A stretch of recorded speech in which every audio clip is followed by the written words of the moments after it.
Coucou tout le monde, aujourd'hui on se retrouve pour une vidéo qui n'est pas marrante, c'est une vidéo sur la neuroscience, voilà, pour changer. Donc ici, ce genre de vidéo, si vous me suivez et si c'est pas le cas, n'hésitez pas à vous abonner, c'est gratuit bien évidemment, ça ressemble à ça et ça faut cliquer en bas, voilà, c'est comme ça que ça se passe. Du coup, je disais, si vous n'êtes pas habitué, c'est les vidéos que je fais qui m'aident moi-même à réviser, que je réécoute pour réviser et qui peuvent vous aider à réviser aussi, ou si jamais vous n'êtes pas en fac de psycho et que vous posez des questions là-dessus, ça peut vous montrer par exemple ce que j'apprends en fac de psycho. À savoir que je suis à celle de Poitiers et que tous les programmes sont différents selon où on est. Voilà, donc je vais pas tarder et je vais commencer maintenant. Donc aujourd'hui ça va pas être non plus un truc très approfondi, je vais parler de plusieurs pathologies, de neuropathologies. Je vais en citer quelques-unes, en expliquer quelques-unes, c'est les principales que je dois savoir moi pour mon partiel et vous ça peut vous éclairer par rapport à ce qu'on peut apprendre. Et si jamais vous êtes à la fac de psycho de Poitiers en L1 ou en L2, et bah en L2 c'est ce qu'on apprend maintenant et en L1 c'est ce que vous apprendrez bientôt. Voilà. Donc j'ai remarqué dans mes précédentes vidéos qu'à l'arrière on voyait pas forcément bien ce que j'écrivais, donc je vais juste mettre le nom des pathologies et je vais moi les expliquer juste à la parole. Attention, petit timelapse histoire de marquer très vite toutes les pathologies.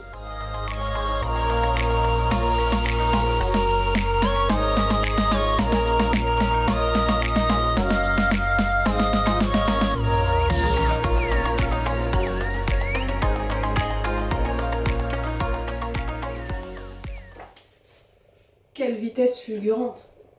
Du coup, on va commencer avec le premier qui est l'aphasie de Broca. Ça, vous allez énormément en parler. C'est une des bases quand on étudie la neuroscience de connaître l'aphasie de Broca. Je vous laisse checker sur internet pour la petite histoire. C'est pas mal rigolo. Enfin, rigolo.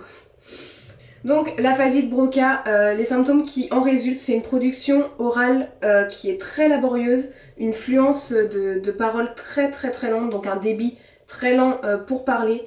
Pour ce qui est de la compréhension, les aphasiques de Broca, c'est modéré, la compréhension.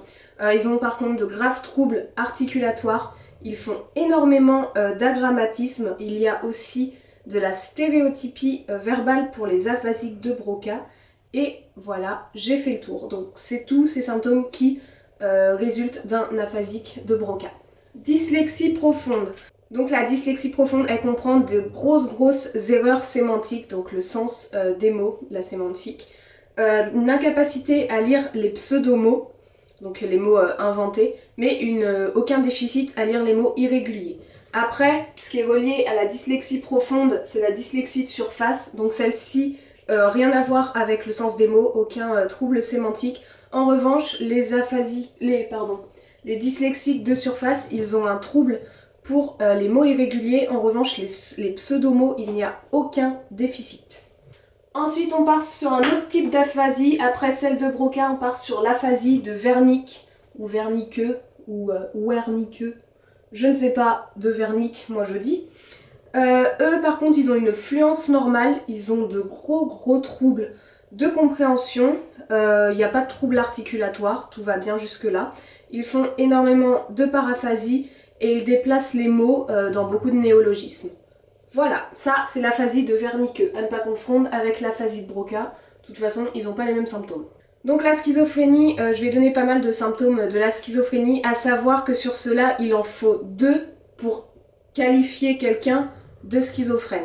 Donc la schizophrénie, il y a tout ce qui est idées délirantes, hallucinations, le discours d'un schizophrène est désorganisé, de même pour son comportement qui est complètement désorganisé et tous ces symptômes sont négatifs. Voilà, et ça a un fort impact sur son entourage.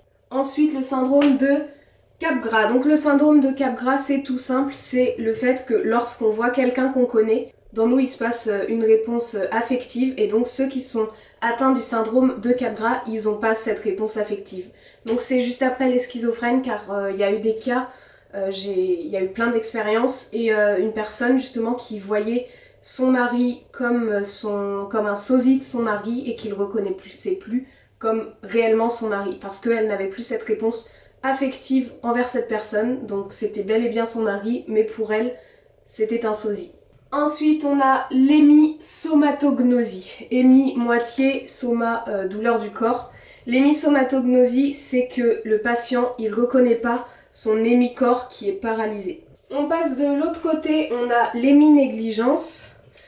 Donc là, un peu similaire, c'est la difficulté à s'orienter et à détecter les stimuli d'une moitié de l'espace. Ensuite, on a l'anosognosie. La personne qui est anosognosie, elle ignore l'existence de son hémiplégie.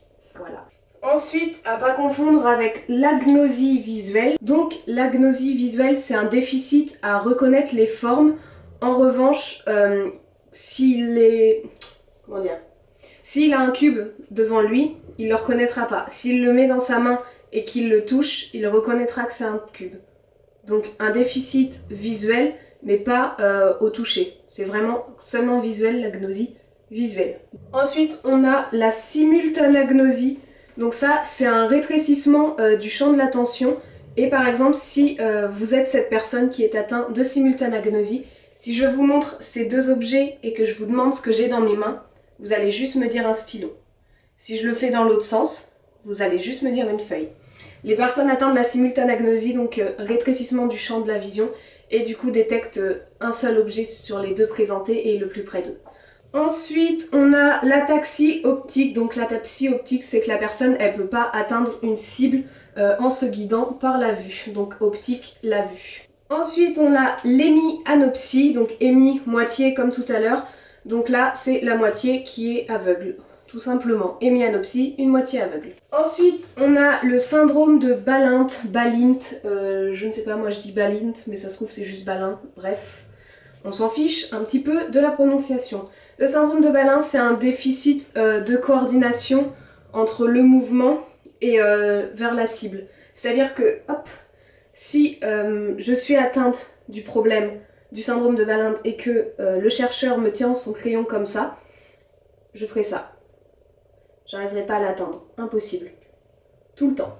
Et pour terminer, j'ai complètement oublié de l'écrire, c'est le blind sight, aussi dit la vision aveugle. C'est la capacité aux personnes à répondre en fonction de ce qui est perçu, mais sans que son œil le voie. Il y a eu une expérience où une personne totalement aveugle, on avait mis quelques plots devant lui comme un petit chemin.